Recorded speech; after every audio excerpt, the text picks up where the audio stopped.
So ngayon, alam na natin ang mga pangunahing differences ng ETF at traditional college. Alam na rin natin kung paano sila gumagana, alam na rin natin kung paano nagkakaiba ang learning process, at nakita na rin natin kung paano sila nagkakaiba pagdating sa time, experience, flexibility, cost, at career goals. Pero may isang bagay pa tayong kailangang pag-usapan. Dahil baka habang pinapanood mo ang video na to, iniisip mo na mukhang ETF ang mas bagay sa'yo. Pero bago ka magdesisyon, wait lang muna. Huwag ka munang mag-enroll, huwag ka munang magbayad, at lalong huwag ka munang maniwala sa kahit na anong advertisement na nakikita mo online. Dahil may ilang bagay na kailangan mo munang pag-isipan at i-check bago ka gumawa ng final decision. At ito ang gusto kong pag-usapan natin ngayon.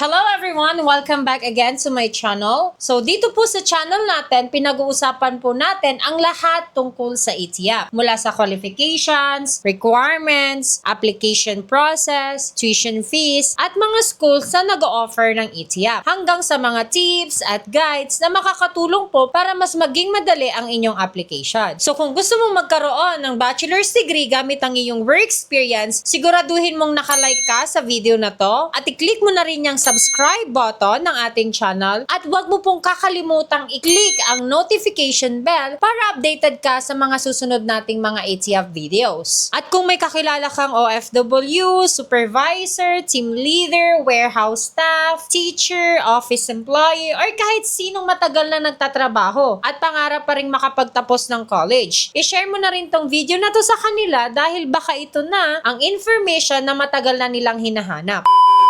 So, ang pinakaunang step po ay alamin mo kung qualified ka. Dahil kahit gaano ka pa katagal nagtrabaho, hindi ibig sabihin na automatic ka ng qualified sa ETF. Kailangan mo pa rin tingnan ang requirements ng program at ng school. At kailangan mo rin tanungin ang sarili mo, ano nga ba ang educational background mo? Ilang taon na ang work experience mo? Kung relevant ba ang experience mo sa degree na gusto mong kunin? May mga documents ka ba na magpapatunay ng iyong work experience? May employment certificates ka ba? May trainings ka ba? May seminars ka ba? May certificates ka ba? At iba pang supporting documents. Ang pinakamagandang gawin mo pa rin ay kumuha ng official information sa school at mag-process kung available ang option na yon. Kaya bago ka mag-decide, alamin mo muna kung pasok ka nga ba talaga. At huwag kang magbabayad agad-agad dahil lang sinabi ng isang tao na qualified ka. Ang pinakamagandang gawin mo pa rin ay kumuha ka ng official information mula sa school. Number 2 ay dapat relevant ang experience mo. So ito po ang isa sa pinakamahalagang bagay na dapat mong maintindihan, na hindi lang po quantity ng experience ang tinitingnan. Importante rin po ang quality at relevance. Halimbawa na lamang po, 15 years ka nang nagtatrabaho. Mukhang impressive yun, di ba po? Pero ang tanong, related ba ang 15 years na experience na yun sa degree na gusto mong kunin? Dahil kung hindi related, maaring hindi yun sapat para mag-credit sa degree na gusto mo. Kaya kung nagpaplano kang mag-ETF, wag mo lang isipin na matagal ka nang nagtatrabaho. Ang dapat mong itanong sa sarili mo ay kung anong competencies ang nakuha mo sa trabaho mo at related ba yon sa degree na gusto mong kunin. At iyan po ang isang bagay na dapat mong pag-isipang mabuti. Number 3 naman po ay huwag mong piliin ang degree dahil lang sa madali at mabilis itong matapos. So isa pa po ito sa common mistakes. May mga taong pumipili ng course dahil madali lang daw po ito at mabilis matapos. Pero ang degree ay hindi dapat pinipili dahil lang sa bilis at dahil lang sa dali. Dapat isipin mo rin ang future. Ano ang career goal mo? Saan mo gustong magtrabaho? Anong position ang gusto mong makuha? Anong degree ang kailangan mo para doon? So halimbawa na lamang, kung ang goal mo ay magkaroon ng career advancement sa field na matagal mo nang pinagtatrabahuhan, mas logical na pumili ng degree na related sa work experience mo. Dahil ang goal dito ay hindi lang makakuha ng diploma. Ang goal po ay magkaroon ng degree na may relevance sa career path na gusto mong tahakin. Kaya bago ka pumili ng course, isipin mo muna ang long-term goal mo. Number 4 naman po ay huwag basta maniwala sa fast-track advertisements. So ito po ang isa sa malaking warning ko sa lahat na naghahanap ng ETF online. Na kapag may nakita po kayong advertisement na nagsasabing guaranteed po ang degree, makakagraduate ka within 3 months, no requirements, no assessment, just pay and get your diploma, mag-ingat ka po dyan. Dahil ang legit na educational process ay may requirements po. May assessment at may proseso. Hindi dapat ibinababa ang credibility ng degree para lang mapabilis ang graduation. Kaya kung may nakita kang nag-offer online, huwag ka po agad magbayad. E-verify mo muna sino ang institution, authorized ba sila, ano ang program, ano ang official requirements, at saan nanggagaling ang information. Remember po na hindi porket may Facebook page ay legitimate na. At hindi rin po porket maraming followers ay authorized na. At lalong hindi porket may testimonials ay guaranteed ng legitimate. So mas maigi pa rin po na mag-research ka bago ka maniwala. Number 5 ay intindihin mo ang portfolio. So kung ETF ang pinaplano mong kunin, kailangan mong maging prepared sa portfolio. At ito ang isang bagay na maraming applicants ang hindi inaasahan. Dahil akala nila, resume lang ang kailangan. Pero ang portfolio ay higit pa sa simpleng resume. Dito mo kailangang maipakita ang iyong learning at competencies. Kailangan mong i-document ang iyong professional journey. Ano ang mga trabaho mo, ano ang mga responsibilities mo, ano ang mga trainings na dinaluhan mo, ano ang mga projects na ginawa mo, ano ang mga achievements mo, at paano nauugnay ang mga ito sa degree na gusto mong makuha. Kaya kung iniisip mo mag-ETF, simulan mo nang ayusin ang iyong mga documents. Huwag mong hintayin na kailanganin mo na, saka mo palang hahanapin ang mga certificates mo. So mas mabuti nang maaga mong masimulan ang pag-organize kaysa naman mag-organize ka pa lang kapag nandyan na application na. So madidelay yung application mo kapag ganun. Number 6 naman ay magtanong ka sa higit sa isang school. So isa po ito sa pinakamagandang advice na maibibigay ko. So kung may nakita kang isang school na nag-offer ng ETF, wag mong isipin na iyon na agad ang best choice. So ang gawin mo, mag-research ka, mag-compare ka, magtanong ka sa iba't ibang schools, alamin mo ang tuition fee, alamin mo ang requirements, alamin mo ang proseso, alamin mo ang timeline, alamin mo ang schedule, at kung paano nila hinahandle ang assessment. Dahil maaaring magkaiba ang proseso ng bawat schools. At dahil malaking investment ang education, mas mabuting may basis ka sa pagpili. Huwag kang pumili dahil lang ito ang una mong nakita sa Facebook, or ito ang pinakamura, or ito ang pinakamabilis. So you have to look at the bigger picture when choosing a school. Number 7 ay alamin mo kung ano ang actual goal mo. Tanungin mo ang sarili mo kung bakit gusto mong magkaroon ng degree. Para ba ito sa promotion? Para ba makapag-apply ka sa ibang trabaho? Para ba makapagpatuloy sa graduate studies? Para ba makakuha ng professional license kung applicable? Para ba sa personal achievement? Or gusto mo lang talaga na matupad ang matagal mo ng pangarap na makapagtapos? So wala pong maling sagot. Pero kailangan mong malaman ng dahilan. Dahil kapag alam mo ang goal mo, mas magiging malinaw kung anong pathway ang dapat mong piliin. At iyon po yung 7 bagay na kailangan mong pag-isipan at i-check muna bago ka gumawa ng final decision.